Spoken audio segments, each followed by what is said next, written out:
Hey guys, welcome back to my channel. So today I'm going to be doing my very first luxury tag video, so I'm really excited. It's called 5 luxury items that I'll not buy no matter the hype. And I've been tagged by 2 of my beautiful friends here on YouTube.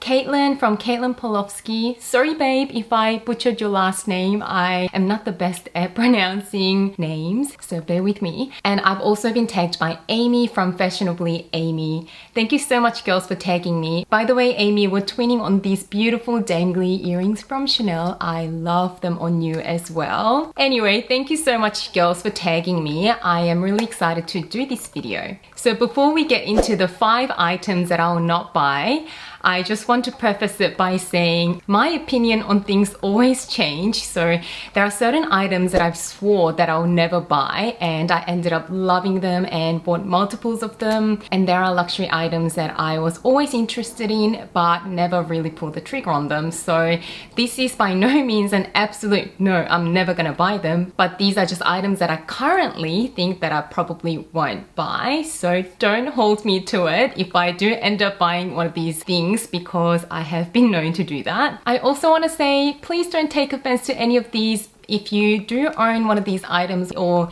if you love them, because I also love them too. And if I had unlimited funds of money, then I get all of these items too. But most of us work really hard for these luxuries in life, and sometimes we just need to prioritize and get certain items that are just gonna be more practical for our own lifestyles. So without further rambling, let's get started. So the very first item that I'm going to talk about that I'll probably never buy, no matter the hype, is the Chanel wallet on a chain. And I know I'm probably gonna get a bit of hate for this because a lot of you absolutely love it. So do I absolutely love it as well. But I do have a few reasons why I don't think I'll add it to my collection. So I did actually buy the wallet on chain in the black caviar leather with gold hardware a few years back because it is just so stunning. So I did give it a fair try, but in the end I ended up returning it and exchanging it for a square mini flap. So the very first reason that it didn't work for me is that it is super small. Don't get me wrong, I absolutely love my mini bags and I do own quite a few mini bags in my collection, but the wallet on a chain is on another level compact. So it does fit a few items like the phone, a lip gloss, and a car key. And that's usually all I need on a daily basis. But on top of that, if I wanted to fit a card holder in it, then it will be a bit of a stretch and you really have no room to put anything else in the wallet on a chain. And I know that you don't technically need a card holder or a wallet in the wallet on a chain because it does have the internal pockets for credit cards, cash, and coins. But my personal preference is I really don't like taking my cards out of my wallets more than I absolutely need to. I really think it's just too much work, personally, for me to have to take out the cards and put the cards into the card slots of the wallet on a chain. The second reason it didn't work out for me is the chain length is quite long on me. I'm only 164 centimeters tall, so the wallet on a chain looks decent as a crossbody bag. Even then I thought it was a little bit long, but as a shoulder bag, which is my favorite way of wearing any chain bags, it was just a little bit too long for me. And I know that you can wrap around the chains and shorten the chains and wear the wallet on a chain in a lot of different ways, but I don't like having to manipulate so much with the chain length. And then the third reason it doesn't work for me is the snap closure. The Chanel wallet on a chain is a flap style bag and it has a snap closure, and the snap button is actually quite small. So what I've noticed is that the snap closure is a little bit fussy. So when you open the bag and try to close it back, you really need to take time and find the snap closure and close it. So you can't just do it quickly. So I found that to be a little bit annoying. And then the fourth thing is the price. So the Chanel wallet on a chain, I think they're up to about 3,500 Australian dollars at this point. And I personally don't think it's worth spending that much money on a wallet on a chain.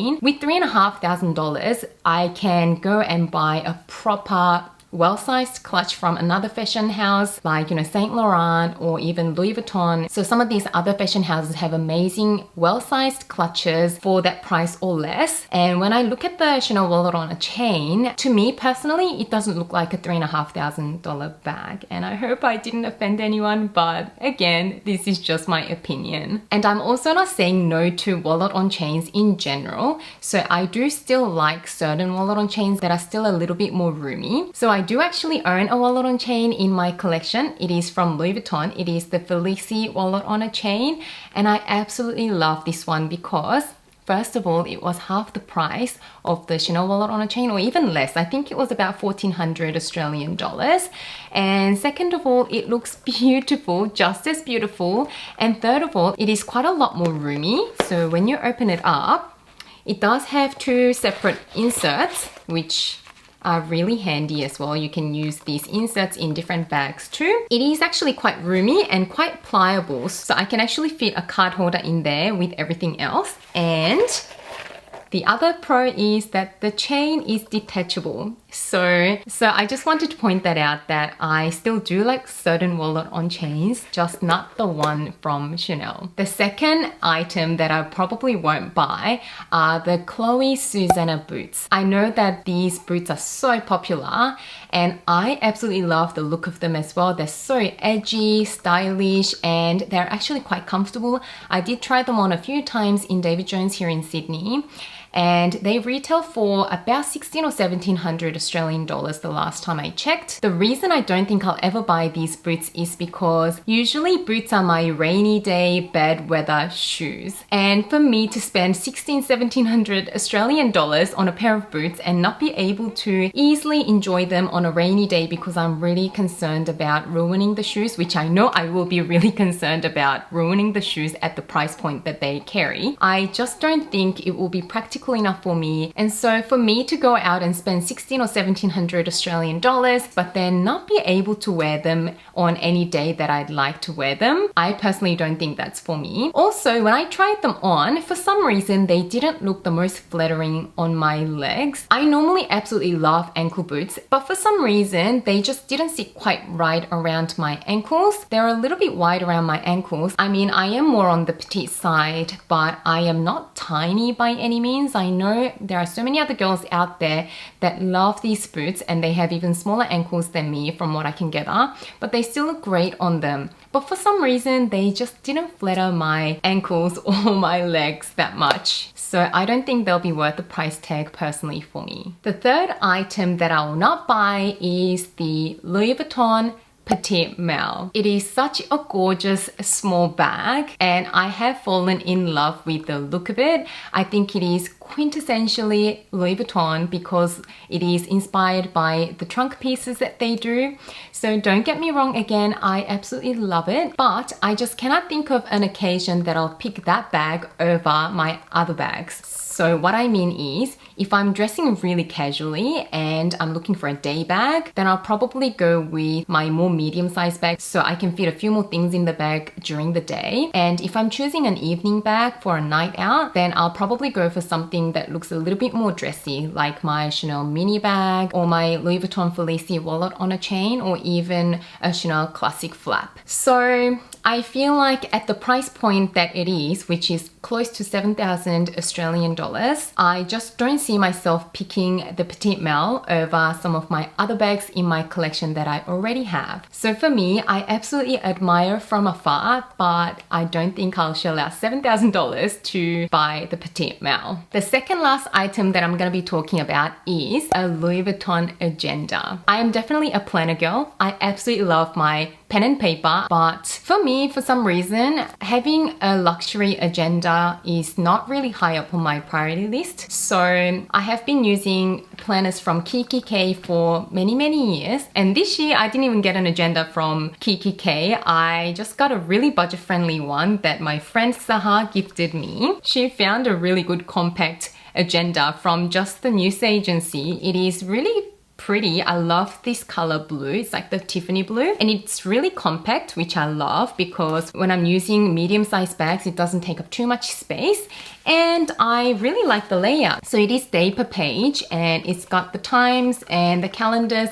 It's actually very, very functional. So I don't see myself needing an agenda from Louis Vuitton. Apart from the fact that I am completely happy with the more budget-friendly agendas, is that the Louis Vuitton agendas are actually quite bulky. So you put inserts into the agenda, so you're literally just buying the agenda cover. So the actual agenda cover itself takes a lot of space in the bag. So I absolutely love the look of the Louis Vuitton agendas, and I love those perfect flat lays on Instagram that has the Louis Vuitton agenda and a few other SLGs and accessories. I love them, but again, I just don't think I'll add it to my collection. And then the last item that I'm going to be talking about is the Dior saddle bag. So Amy from Fashionably Amy also talked about this bag in her video. So these saddle bags have become very popular lately, and vintage looking shoulder bags have been really trending lately. So I'm talking, these bags remind me of like Paris Hilton or Kerry from Sex and the City, all of that. So these bags are coming back into fashion, but these Dior saddle bags, they are really expensive. So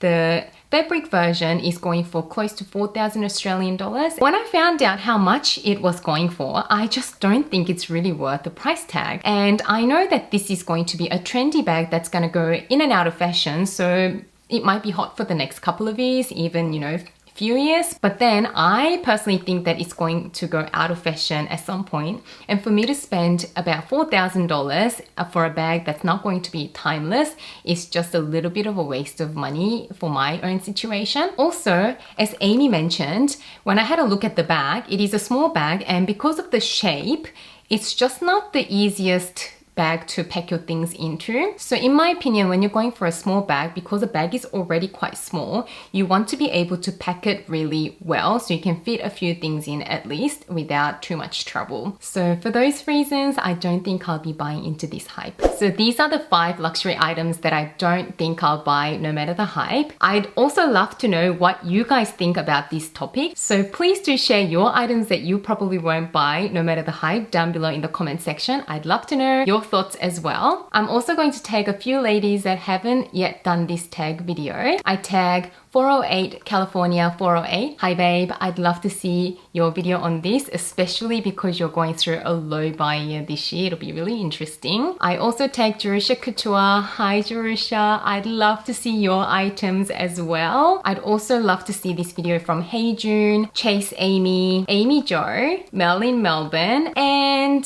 Minnie from Minx for All. And I tag any of you out there who make luxury videos and would like to join this tag video. It was so much fun talking about these items. So that's it for this video, guys. I hope you enjoyed it. And if you did, don't forget to give it a big thumbs up and subscribe to my channel. I'd love to have you back. As always, thank you so much for watching and spending some of your precious minutes with me today. And I can't wait to see you again soon in my next video. Bye, guys. You might be the one taking me home. One thing really lead to one. You say that you're the worst, but I don't know.